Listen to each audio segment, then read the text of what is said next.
Eve se beve cullorum principem, te Christe regem gentium.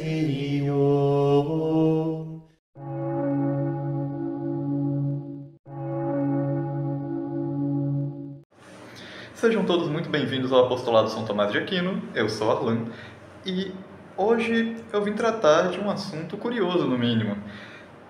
Eu estava lendo a Suma contra os Gentios quando eu percebi uma questão que poderia ser levada a público, devido aos nossos tempos em que passamos, que é sobre a questão dos temperamentos. Hoje em dia, você vê que virou moda, na realidade, falar sobre temperamento na internet. Essa teoria, que sejamos francos, é uma teoria científica medieval, na realidade defasada, ela vem tomando força e entrando mesmo no imaginário católico.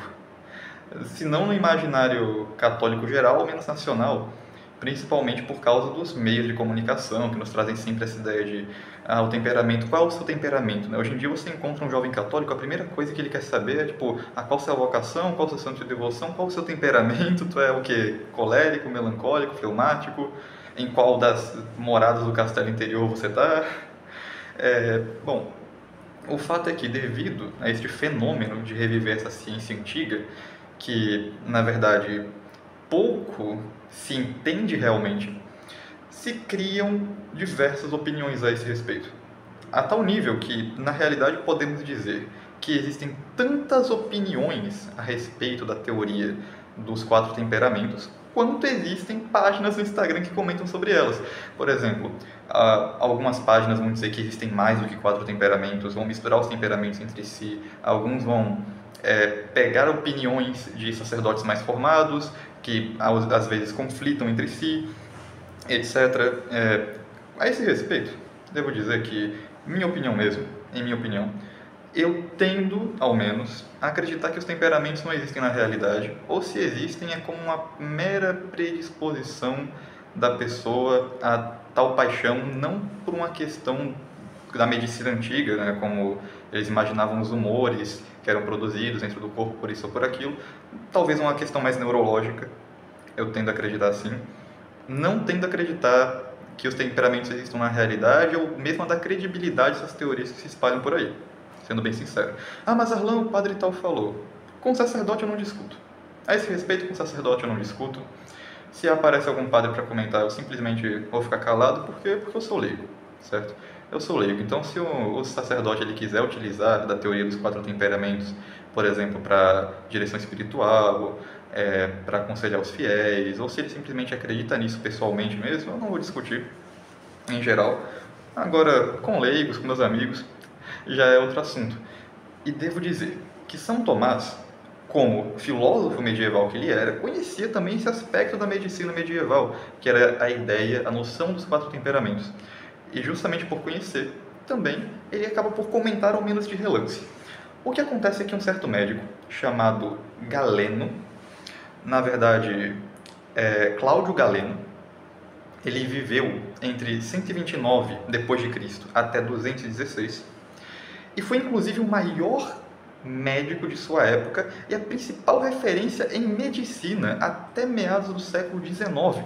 Sim, para vocês verem como, na verdade, as nossas ciências avançam bem devagar, né? Por causa dos avanços tecnológicos que temos, nós tendemos a pensar que as nossas ciências avançam extremamente rápido, mas vocês têm noção de que alguém que nasceu em 129 era a principal referência para a medicina até meados do século XIX? Este médico Galeno, ele acreditava, ao menos segundo Santo Tomás, ele que dá esse testemunho na Suma contra os Gentios, capítulo 63 do segundo livro, Galeno acreditava que a alma é um temperamento, que o temperamento é a alma mesmo. Santo Tomás, ele vai responder a isso, e de relance podemos entender a sua opinião sobre os 4 temperamentos. É disso que sabemos, por exemplo, que para Santo Tomás, os temperamentos nada mais são do que uma predisposição causada por humores no corpo, questão de medicina medieval, e estão para a alma como causa dispositiva de suas paixões, ou seja, causam certa disposição para a cólera, a melancolia, a sanguinidade ou o fleumatismo, dependendo de qual seja o seu temperamento. portanto também não são causa propriamente dita, nem de nossos atos morais, nem sequer das paixões. Daí que você vê essas páginas que começam com tantas teorias diferentes. Não, na verdade existem 10, 12, 20 temperamentos, um temperamento para cada pessoa. Alguns dizem que, na verdade, se você tem tal temperamento, você é obrigado a se comportar assim. Se você se comporta assim, é porque você tem um temperamento X. Eu já cheguei a ver, já me enviaram uma vez uma página que dizia que se você é colérico, você nunca vai poder parecer com melancólico. Nunca vai poder parecer. Você nunca vai poder agir como se fosse melancólico. Ora, isso é transformar o temperamento não em causa dispositiva, é trocar ele de causa dispositiva, ou seja, ele causa uma disposição para a causa formal mesmo, ele se torna causa própria. Vejam, o temperamento, se ele existe, isso daqui deve ser a base para vocês, né? Então, vocês que são jovens, que se deixam levar por essas tendências e acaba sendo uma coisa que é difícil de evitar mesmo, entenda? É difícil de evitar porque se você vive nesse meio da internet, onde todo mundo fala sobre isso, onde te perguntam qual é o seu temperamento, isso e aquilo, evidentemente você vai se deparar com essa situação. Você que é jovem, faz questão de procurar sobre os temperamentos. Saiba, eles nunca podem ser tratados como causa formal das suas paixões. O que quero dizer? Se, por exemplo, seu temperamento é colérico, não é esta jamais a causa da sua raiva. Não é. A causa formal da sua raiva não está no temperamento, mas na sua alma. Aqui eu já faço, aproveitando, um convite para vocês ao nosso curso sobre a alma, link na descrição, mas a causa formal está na sua alma, é a sua alma. É a sua alma a produtora propriamente dita dessas paixões. O temperamento nada mais é do que uma causa dispositiva, ou seja, ele causa certa disposição. O colérico é mais disposto à raiva. Jamais se deve usar do temperamento para justificar algum ato moral.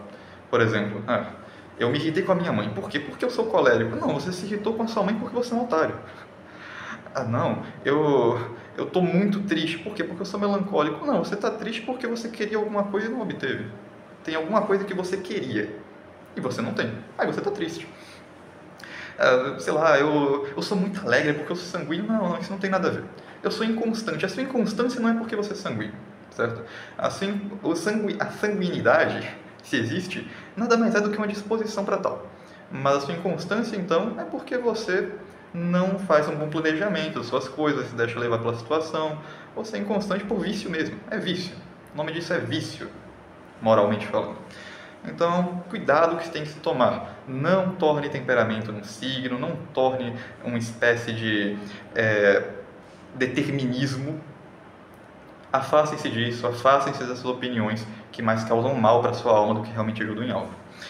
Mas entendendo isso, claro, novamente, aos sacerdotes que utilizam da teoria dos temperamentos para atender às direções espirituais, nada tenho contra, não discuto com sacerdotes, inclusive um amigo meu, gente boníssima, diz que conhecer o temperamento dele super o ajudou nas suas direções espirituais, o sacerdote com quem ele era atendido, etc., que eu atendia no caso.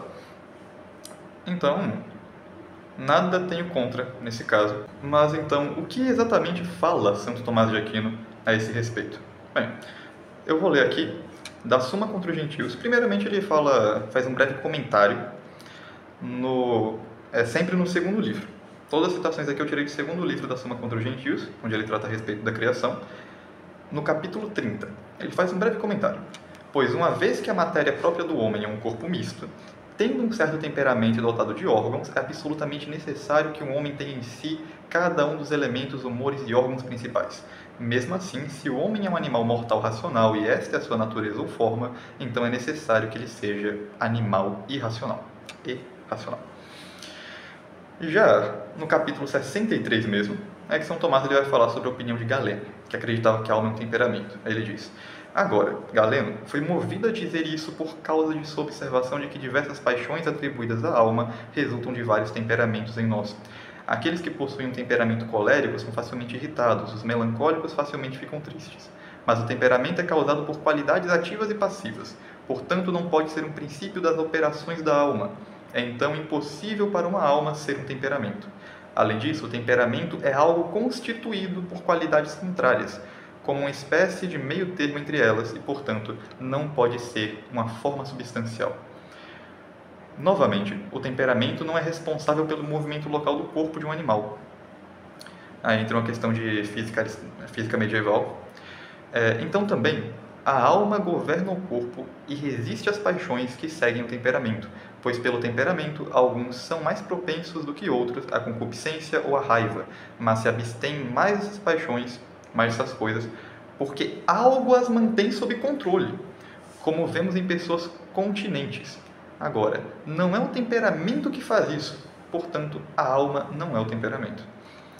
Pois as paixões são atribuídas ao temperamento como uma causa dispositiva em relação a elas, e no que diz respeito ao que é material nelas, como o calor do sangue e coisas semelhantes. Por outro lado, as paixões são atribuídas à alma como sua causa principal, e no que diz respeito ao que é formal nelas, por exemplo, o desejo de vingança na paixão da raiva. Eu vou estar deixando um texto que eu fiz no novo Medium. Sim, agora temos aqui no canal também um Medium, onde eu vou estar postando alguns textos, também trazendo aqui de vez em quando eles como base para algum vídeo no canal. E esse foi o texto que eu escrevi. O link está na descrição, no comentário fixado, juntamente também com o nosso link para quem quiser entrar no nosso curso vitalício sobre a alma. Pagou uma vez, é seu para sempre. Todo o planejamento das aulas, etc. Eu já falei aqui antes num vídeo anterior. Então, Deus abençoe a todos vocês. Nossa Senhora os proteja.